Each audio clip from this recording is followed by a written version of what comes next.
Court ने किस तरह दूर किया पेंशन का टंटा। एम्प्लॉयज पेंशन स्कीम के बारे में कई उलझनें थीं, जिन्हें सुप्रीम कोर्ट के फैसले ने दूर कर दिया। पिछले दिनों सुप्रीम कोर्ट ने ईपीएफ पेंशन मामले में एक महत्वपूर्ण फैसला दिया।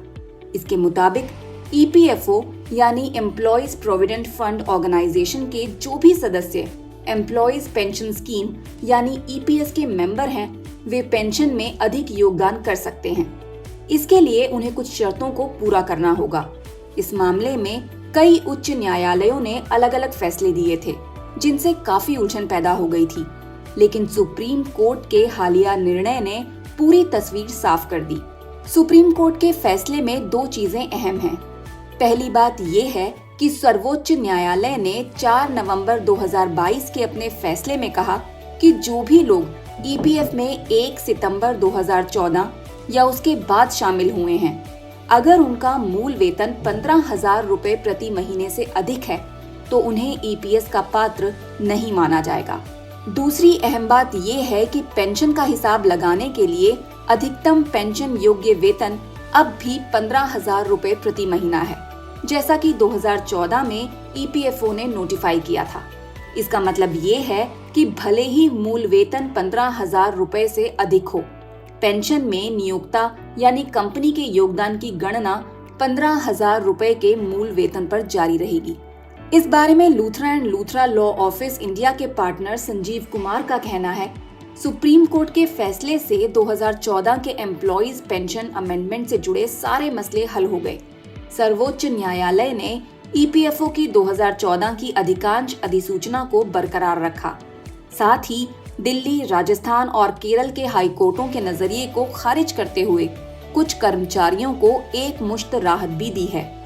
ये राहत उन कर्मचारियों को मिली है जो 1 सितंबर 2014 को ईपीएस के सदस्य थे और इसमें अधिक योगदान कर रहे थे, यानी वे पेंशन में अपने असल वेतन पर कंट्रीब्यूट कर रहे थे, जो 15,000 रुपए प्रति महीने से अधिक था। अगर ये कर्मचारी अब भी अपने अधिक वेतन वाला योगदान जारी रखना चाहते हैं, तो उन्हें कंपनी के साथ संयुक्त घोषणा पत्र बनवाकर उसे ईपीएफओ के पास जमा करना होगा। ये घोषणा सुप्रीम कोर्ट के फैसले से 4 महीने के भीतर कर दी जानी चाहिए, यानी 4 मार्च 2023 या उससे पहले। ये घोषणा करने वाले कर्मचारियों के लिए पेंशन की गणना उनकी ऊंची सैलरी पर की जाएगी, न कि 15,000 रुपए प्रति महीने की सीमा पर। सुप्रीम कोर्ट ने 2014 के संशोधनों में से एक को रद्द कर दिया।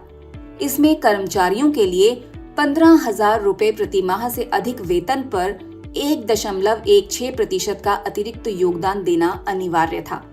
ये माना गया कि सदस्यों को ये अतिरिक्त योगदान करने की आवश्यकता उस ईपीएफ सेक्शन 6A में नहीं थी, जिसके तहत ईपीएस को बनाया गया था। हालांकि अदालत ने इस हिस्से को 6 महीने के लिए स्थगित रखा है। इससे ईपीएफओ को ये तय करने का वक्त मिलेगा कि पेंशन फंड में अतिरिक्त योगदान कैसे लिया जाए। इसका मतलब ये है कि ईपीएस के जिन सदस्यों ने 1 सितंबर 2014 को अपने पेंशन खाते में ज्यादा योगदान का विकल्प चुना था, उन्हें अगले 6 महीने तक अतिरिक्त राशि पर 1.16% का अतिरिक्त योगदान करना होगा। 6 महीने पूरे होने के बाद ईपीएफओ को ये साफ करना होगा कि अब ईपीएस खाते में अधिक योगदान को कैसे मैनेज किया जाएगा। ईपीएफ एक्ट के तहत कंपनी और कर्मचारी दोनों एम्प्लॉय की बेसिक सैलरी का 12% कंट्रीब्यूट करते हैं। कर्मचारी का पूरा योगदान ईपीएफ अकाउंट में जमा होता है। वहीं पात्र कर्मचारियों के लिए कंपनी मूल वेतन का 8.33% ईपीएस खाते में जमा करती है और बाकी हिस्सा कर्मचारी के ईपीएफ खाते में जमा किया जाता है। अगर कोई कर्मचारी 1 सितंबर 2014 के बाद मूल वेतन 15,000 रुपए से कम होने की वजह से ईपीएफ प्लान में शामिल हुआ और ईपीएफ सदस्य बन गया, तो उन्हें ईपीएस में अधिक योगदान का विकल्प नहीं मिलेगा। ये राहत सिर्फ उन लोगों के लिए है जो 1 सितंबर 2014 को ईपीएस सदस्य थे। सुप्रीम कोर्ट के फैसले के बारे में इंडस लॉ में पार्टनर सौम्या कुमार का कहना है, सुप्रीम कोर्ट ने ईपीएफ के कामकाज के कुछ मूलभूत पहलुओं पर रोशनी डाली है। हम उम्मीद करते हैं कि ईपीएफओ अदालत के फैसले के हिसाब से ऑपरेशनल गाइडलाइंस और अक्सर पूछे जाने वाले सवालों के जवाब जारी करेगा, ताकि लोगों के मन में कोई दुविधा न रहे, जैसे कि छूट वाले संस्थानों पर इस फैसले का क्या असर पड़ेगा और अब अतिरिक्त योगदान कैसे किया जाएगा। अच्छी बात ये है कि जो कर्मचारी 1 सितंबर 2014 को ईपीएस सदस्य थे और अधिक वेतन पर कंट्रीब्यूट कर रहे थे, वे अधिक पेंशन के हकदार होंगे।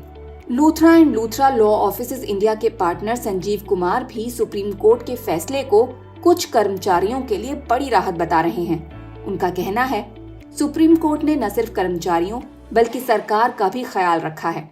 इस फैसले से जाहिर तौर पर सरकार पर अचानक बड़ा आर्थिक बोझ आएगा, इसलिए अदालत ने योजना में उचित समायोजन करने के लिए ज्यादा समय भी दिया।